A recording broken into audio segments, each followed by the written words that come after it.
Well, that was not the start that the Tampa Bay Lightning anticipated. Steve, they lose 6-2 at home, Amalie Arena, so home ice is gone for the moment anyway. And, I don't think that Florida did anything they didn't expect. They did exactly what they always do. They dumped the puck deep. They went after it. They forecheck. They did all those things that Florida does, and they just kind of jumped out to a lead and never looked back. I mean, you haven't seen 6 goals on this team in a very long time. Yeah, it's not common, and it was the first time all year that they let up 3 power play goals. Yeah. The Lightning have not done. Now, granted, Anthony Cirelli was not on the ice for any of those 3 because he didn't play outside the first couple minutes of the second period, and no update on him after the game. But Florida was the better team Tuesday night. They were relentless on their forecheck, which is what they do. That's their identity. It's what you knew they were going to do. And the Lightning failed to match that intensity and urgency on when Florida forechecked. They kept making decisions to pass the puck backwards and get into trouble and not get the puck out. And it's definitely less than stellar performance for the Lightning. And something, if they play like this, it's going to be a very short series. But it's one game. Right. And one game does not make a series. I mean, the thing about a playoff series for hockey, and it's this way for, any sport that has series, is that unlike the regular season where you're in and out in a day, you go play this team, you go on to the next one, or they're in the next one, and you do a little scout this. This is now, it's a series of adjustments, and that's what every playoff series is. So the Panthers came out and played a really good game 1. Lightning did not. What adjustments does John Cooper and his staff have for this team? Here's my question, because I thought this was, a little bit controversial somewhat, but so John Cooper challenges a goal. They're down 3-1, and he does not get the challenge. And so that gets it to, a penalty situation and give up another goal. That's a big swing right there. I mean, there's a lot of time, even down 2 goals, but to be down 3 in that. So was it worth the risk, I suppose? I mean, he said if that's not goaltender interference, I don't know what is, but clearly it didn't take the refs very long to determine that it wasn't. If you read the rule, in that situation, on a rebound, where the goalkeeper and attacking player are simultaneously attempting to play a loose puck, whether inside or outside the crease, incidental contact with the goalkeeper will be permitted. And any goal scored that is scored as a result of will be allowed. Now, did Luosterainen push his pad a little bit going for the rebound? Yes. But was it on a rebound and you're allowed to go after the puck? And was it enough contact to where you said it was massively goaltender interference? I think Coach Cooper and his staff made a mistake. Yeah, they messed up. They saw the pad get hit and said it's goaltender interference. Well, but the rule clearly says on a rebound situation that incidental contact is allowed. Yeah, right. And I think they messed it up. They blew it on that one. Now, is that what cost them the game? No. To be honest, what cost them the game is giving up the goal with 45 seconds to go in the first period. I think if you go to the second period tied 1-1, it's much different than being down 2-1. Oh, yeah. Anytime you give a goal late like that going out of a period and into the next one, that's cataclysmic in some ways. But 14 seconds after they, had the review denied, Matthew Tkachuk scores in front of the net. Listen, Tkachuk hasn't played in a very long time. Mm-hmm. What did you make of his 2 goals? One of them, I think one was on the power play at least. But what'd you make of just his presence back on the ice and what that does for Florida? Well, both of them were on the power play. And okay. Look, he brings the physicalness and the feistiness. And to be honest, early in the game, so Florida's buzzing, and they have a 1-0 lead, and they're in control of that game. And Matthew Tkachuk took a really bad penalty. Mm-hmm. He hit Kucherov and got a roughing call. You could have called it elbowing or whatever, but he got that roughing call and put the Lightning on the power play, in which the Lightning scored on that power play. And now it went from Florida dominating up 1-0 to a 1-1 game. And, it was Matthew Tkachuk doing Matthew Tkachuk things, trying to stir things up and took a bad penalty. Now, he made up for it, and the whole team did. after they scored in the first, and then they got the goal in the third, and then he got 2 power play goals. I mean, he's a reason he's one of their top players. And, they've missed him the last couple months. He got hurt, in the Four Nations tournament. He hasn't played since then. He's been on LTIR. So, Matthew Tkachuk did exactly what you thought Matthew Tkachuk would do in this game. Yeah. And I think, after the game, Paul Maurice said that it was a hard game to assess because really, to your point, I mean, there were so many power play situations that he said there wasn't enough 5-on-5 time to really know. And then losing Cirelli, he mentioned. I mean, it's hard to assess right after a game whether this is going to be a long-term injury or not, but that's not the guy, not that there's any starters you want to lose during the playoffs, but that's certainly had an impact in game one. Well, he's your top defensive forward, and that's Yeah. who you want to match up against Barkov's line. Yeah. Or Right. Right. Now, the fact that Cirelli left and then came back, tried during a break, tried to give it a go, you hope that means it's not too serious. It wasn't like he left and you never saw him again. He did come back during a timeout, tried to go skate on the ice, and then went back. Mm-hmm. But, I'm sure we won't find out anything today. Lightning scheduled to practice at noon. But at this time of year, all information is on a need-to-know basis, and no one ever needs to know. Yeah, it's funny. We talked about how home ice is really valuable, especially if you can get it to a game 7.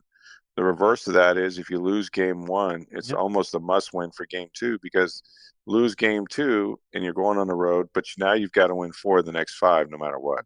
Well, let me give you this stat to show it's not all doom and gloom. The Lightning in their franchise history, when they lose game 1 at home, they have that's happened 12 times in franchise history. They've lost game 1 at home. Right. You know what their record is? No. 8-4. That's pretty good. And they've 2/3 of the time they win the series. Pretty good. So the other part is the Lightning in game 2s in their franchise history are 24-12. Oh wow. Game one. So if you look at their playoff history, they have a losing record in game 1s all time in their franchise history. Games 2, 3, 4, 5, 6, and 7, they all have winning records. They're slow starters, or they make great adjustments, and that's like, to your point, that's what playoff hockey is, right? Mm-hmm. How good is John Cooper's staff at making adjustments? They've been very good. There was a time early in Cooper's career when you're 5-6 years in, it was like they never lost a second game of a series. It was incredible. No matter whatever they did in game 1, and there were some bad game 1s over the years.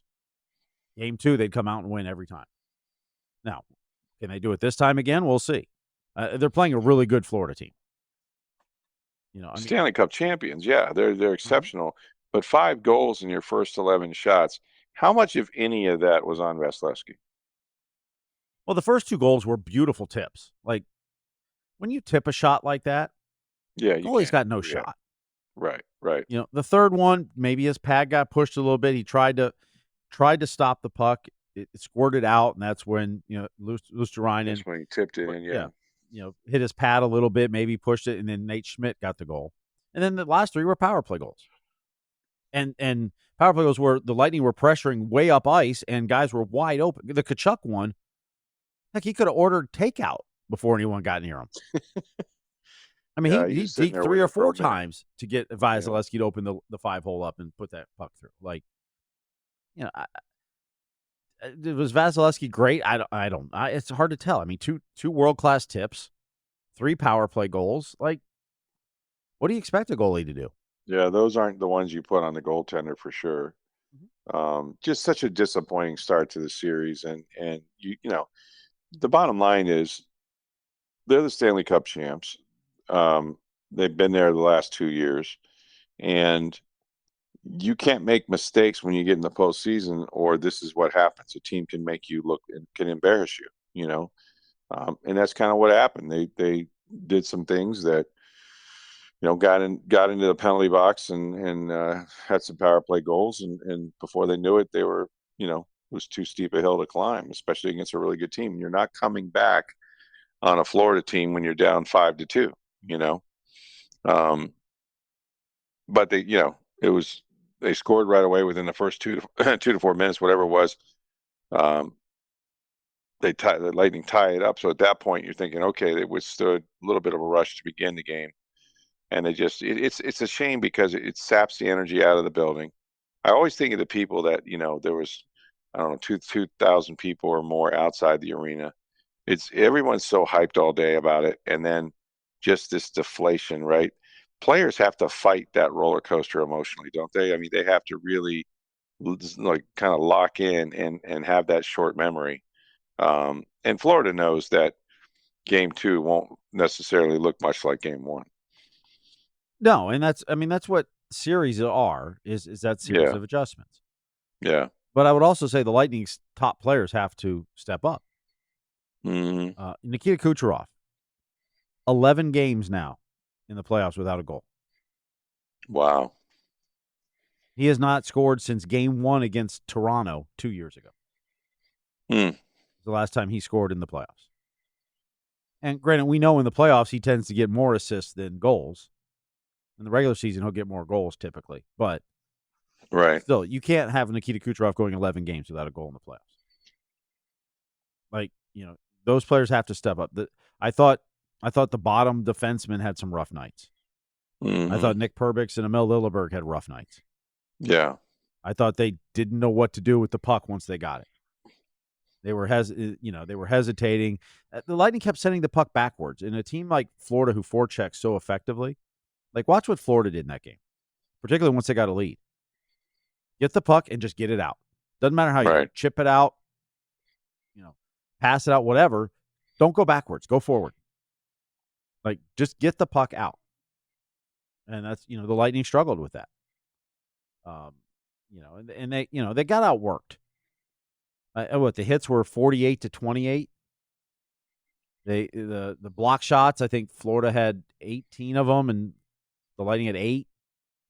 Like all the greasy stuff, the dirty stuff, the playoff stuff, Florida outworked the Lightning. That's all. Yeah. Now can the Lightning make an adjustment and come out with a better game plan and better execution on Thursday night? We'll see. Yeah. Well, just really disappointing. I mean, as Ryan McDonough said, is a salty feeling that they had. Um, but they know they can play better. They know there's another level that they can reach. Mm-hmm. So, they're going to have to play better defensively around him and stay out of the penalty box for sure. And have a short memory. I mean, that's the thing about these series is that you can't let game one beat you in game two, you know? And so even with, Cooper said about, challenging the one goal, and then having them score right away after that, he goes, the challenge only hurts if you get scored on. So, It's true, but tonight they went 0 for 3 on the power play, which yeah. they have a top 6 or 7 power play in hockey. You don't expect them to give up Yeah, 3 no, for the 3. the PK was bad. It was bad, and that got him beat, and that's not been who they've been. Losing Sorelli hurt. Their power play was on, and the next thing you're swimming uphill 5-2. You still had 6:56 left in the second, but that's as close as you could get. So tough to come back on a team in the playoffs when you're down 3 goals. But yeah, just a lot of hype, man. There's so much excitement in the building. That's what we've talked about, starting at home, starting on the road. I know, it's nice to have home ice and you start a series knowing you're going to have game 7 if you can hold serve. But there's just so much pressure and expectations on that home team. And really, the visiting team has to win 1 out of 2. They got to do their job and reverse the home ice. And sometimes I think that's a better scenario is to be the visiting team, but you don't give home ice back. It's just an excuse at this point. So we'll see what they do, in game 2. Um, these two teams are very good, and the winner the last 4 or 5 years has advanced to the Stanley Cup. So it's not like you're playing middling teams here. They're all capable. Florida's capable and has gone the last 2 years and won the last Stanley Cup. So this is what you can expect every time you play them. We're going to talk a little bit about the Tampa Bay Buccaneers and a player who might be on the move during the draft. We'll get in that in just a second. But first, have you been to International Plaza Mall and seen our folks at Breitling Boutique? You need to get down there. You go to the center of the mall. It's upstairs. The Breitling company has been making these beautiful Swiss watches now for, I don't know, 140 something years. They've been in International Plaza for more than 5. And they're used to dealing with professional athletes. You'll see some Buccaneers in there, maybe some Rays players. They're going to treat you just like the celebrity that you are and you want to be. You're going to walk out of there with a beautiful timepiece. They have men's watches, the chronomats, the Navitimers, and women's watches as well. If you want one for your wife or your girlfriend, these are sports watches. They're very durable. If your wife is like mine, on the go, banging around, these things will hold up and they look beautiful. Tons of beautiful colored wristbands for her to choose from. And right now, they've had the NFL 104th year anniversary watches, 32 team watches. These are special. They're limited edition watches. If you have a team that you root for, maybe it's the Buccaneers, you can go on our website, probably see a picture of that. These beautiful chronomat watches have the team colors. They got the logo on it. I mean, they're sensational for a sports fan in your life. It's Breitling Boutique, International Plaza Mall upstairs. When you go there, please let them know that you heard about it on Sports Day Tampa Bay. So, yes, you probably noticed that the sound of the podcast is different. We had some technical issues, and I got to be honest with you, at 2:49 in the morning. We do this for you people. Not enough time to really fix that technically. It could be just an equipment change out that needs done. But we tried to fix it. It just wasn't. Well, we tried for an hour or more, and it's just not happening. So you may also have a problem with the radio show tomorrow morning as well, because we had some microphones problems with that lately. But we will iron those out. I promise you. If you have a chance to listen to ESPN Tampa Bay tomorrow morning at 9, hopefully I'll get that back. But yeah, we're doing this in a different manner tonight. Hope you guys will bear with us. It is what it is. It wasn't a good night for the Tampa Bay Rays. They lost out in Arizona as the beatdown continues. I'll tell you, they're playing some good teams. I mean, the Diamondbacks are a good team, and this could be a tough road trip for them. I think they were happy to get away until you get out there and you realize that things aren't going to go your way. So they need to turn it around. The NFL draft is really just, 2 days away now. Bucs picking tomorrow. 19th. It's tomorrow. Tomorrow, that's right. Yeah, because we're doing this already Wednesday. What am I talking about? It's tomorrow night. I would expect if they stay at 19. Last year, I think the pick was around 10:30 something, and that could be the case again for the Bucs sometime before 11 p.m. If they stay right there, they could make a selection, which gives us another late night on the podcast. That aside, there was some news that was bandied about a little bit on Tuesday afternoon, Tuesday night, or Monday night, and that was from our friends Adam Schefter of ESPN, of the mothership. Said, according to my sources, the Buccaneers may be trying to move running back Rachaad White during the draft. How about that? Well, he is in the last year of his contract, his rookie contract. He is. They're not going to attempt to re-sign him, I don't believe, because of Bucky Irving, because of Sean Tucker, quite frankly. So they have some young running backs that are now sort of supplanted him, at least certainly Bucky has, as RB1. And Steve, I think this goes deeper than just the contract situation. Because look, no matter what you think about Bucky Irving or even the potential of Sean Tucker, Rachaad White's a very valuable player for them in that, to me, he's always been a terrific receiver, a guy in the flat that has natural receiving like hands. And if you can get him the ball out there, he's going to make the first guy miss in space. The problem is, as a running back, he's rarely in space.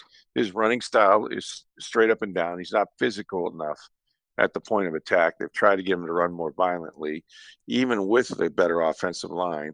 He still, I don't think, was a 4.0 guy. I'd have to check that. But career-wise, he's under 4 yards a carry. At this point, with Bucky Irving, he can go and run that two-back set sometimes and put them both back there. But for the most part, to me, he's a third down back and a really good one, like a really valuable player, possibly short yardage. Although, again, I think he's a little slow. Sometimes they're not violent enough to hit the hole. But he has value. Like, he has value to this team. And all I can think of, and I know, he has said the right things, and Bucky has said the right things about how they, pull for each other in the room. And this is a league where very few backs can be that bell cow, right? You don't have that many Derrick Henrys or Saquon Barkley. And if you do, they look like Derrick Henry and Saquon Barkley, right? They're guys that are yoked up that can take that kind of pounding, and they're the bell cows. Most teams utilize more than one back for a reason. And I think the Bucs are at that position themselves. I mean, you really don't want Bucky Irving, to have 400 carries and 500 carries in a season. Like you want to limit and keep him fresh. Over a certain point, you're going to get diminishing returns. But he's a much better inside runner than they ever anticipated. He only started 3 games last year. One of those was when Rachaad was out. The other 2 came at the end of the season when he had clearly taken over and probably could have done that before then. I used to get in arguments, like not arguments, but like with debates, Skip Pete about this. And he's like, everywhere I've been, I've had a couple running backs. I'm like, yeah, I know. But why isn't Bucky Irving starting the game? Like, I don't want to be so smart that, this isn't the NBA where Vinnie Johnson comes off as a 6th man. Like, if I'm going to start the game, I want my best player at running back, and that was not Bucky Irving, except for 2 games when they were both healthy. And I never got that. I never understood that. I think there was a lot of politics involved. The best game they had as a running team, I'll never forget this, was in New Orleans. They go down there, Rachaad is out, and Sean Tucker goes off for about 160, and Bucky went over 100. They had the best rushing day they've ever had.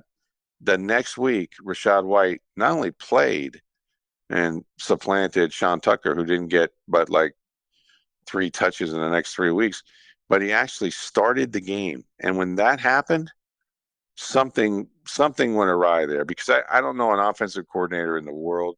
To me, that smacked of a head coaching decision. Like, my guy's not going to lose his job due to injury. But at this point, if you're for it to get to Schefter, that means other teams have, they know the players that are being shopped, and it's gotten back to him. For that to happen, I think the Bucs would have to have a feeling that Rachaad White really doesn't want to accept his role, and he's never said as much. He's always said he pulls for the other guy and said all the right things politically. But there's got to be more under the surface there to where it would get out. Now, first, the other thing is, what's the value of a Rachaad White really? Are you going to get a 4th rounder for him? No. I think you're going to get a mid to late round pick. So for that, wouldn't you rather just have him? I mean, let's say we go out week 1, Bucky Irving gets hurt. Okay, you're down to Sean Tucker and whatever other young running backs you either draft or bringing in free agency, as undrafted rookies. So if you think you have a Super Bowl team, I want as many good players as I can keep, unless there's so much friction there that the guy is kind of forcing your hand and saying, I want out of Tampa. Well, the other part is, and this is a pretty deep running back draft. So I don't know if there's a lot of value in trading for a running back. No, I don't either. I don't either. I think it's going to be difficult. Right. This draft has a lot more running backs you're going to find in the mid rounds. Absolutely. And so if you're a team, would you rather get Rachaad White, or would you rather draft one that you've got for 4 years under contract control? And it's Rachaad White for 1 year, unless you can sign him to an extension. And really, what are you going to do that for? Right. Because you haven't had him in your system. You don't know how he's going to be a fit. No, it's just a weird one for Schefter to come out with at this time. Yeah. I mean, you always look when you hear stuff like that, you have to wonder where he's getting that from. Mm-hmm. Is it Rachaad White wanting out and trying to force it? Possibly. I mean, I think he does want out. My personal opinion is that he doesn't want to be behind Bucky Irving. Now, that's not to say, okay, find me a roster where you go in as RB1 if you're Rachaad White. I'm still looking at your average, buddy. I'm still saying, you know what? You had a pretty good offensive line down there in Tampa, and you didn't run very well behind it, and the other guy did. Can I use you as a receiver? Sure. Are there things I like what you do, like pass protection and other things? Absolutely. The Dallas Cowboys were mentioned in that report. They certainly are in the running back market, but the Dallas Cowboys can draft a running back. Maybe they want to. They've had Pollard and Ezekiel before. That's who Skip ran when he was down in Dallas as their running backs coach, and so he's familiar with that. But it's odd timing. Yeah, how does it come out? It comes out because teams know what players are being shopped by other teams, and And or the agent is putting out there that his guy wants to be on the move. That can't happen with agents for sure. Haven't had a chance to talk to anybody at one buck. I don't know, how viable this is. It seems like it'd be a hard deal to pull off, but they have traded guys in the past during the draft, and it does happen. And you know what? The Bucs may take a running back at some point themselves. It's not a bad idea to do that every now and again. Sean Tucker, I think, is an underused commodity. I think he's really talented. I just think he hasn't had an opportunity. Maybe not the pass protector that he needs to be just yet, but moving towards that. You just never know what people's opinions are. But for him to be out there at this point before the draft, his name being out there as somebody that might be on the move, it tells me he's disgruntled. It tells me that it's not necessarily the Bucs that wouldn't find a roster spot for him or use of him, because we saw how they used him last year. But there must be something there that they feel like this isn't going to go well. He's not accepting his role, or we really want to give Sean Tucker that opportunity, and to do that, we need to create more room for him to play. All right, so we look forward to Thursday, Game 2 of the Tampa Bay Lightning taking on the Florida Panthers. A much more civilized time of 6:30 for the puck drop. Yeah, thank you. That game started at about 8:49, 8:50, I believe. Yes, it was scheduled for 8:48, but it did drop the puck later than that. So yeah, no bueno for us in particular, especially when we have these microphone issues. The Rays, of course, out in Arizona. They'll continue that. And Thursday night, we have the NFL draft, Bucs picking 19th, so that'll be another late night for us. Hopefully get all these things ironed out for you. We do this for you folks. We're glad that you can join us every Monday through Friday. Go see our friends at Breitling Boutique International Plaza Mall. Check out the beautiful watches they have for men, for women, the Chronomats, the Navitimers, the sports watches. You're going to love it. The NFL anniversary watches as well. That's Breitling Boutique. Make sure you let them know you heard about it on Sports Day Tampa Bay. For Steve Versnick, I'm Rick Stroud, very early in the morning. Thanks for listening, everybody. We'll talk to you tomorrow.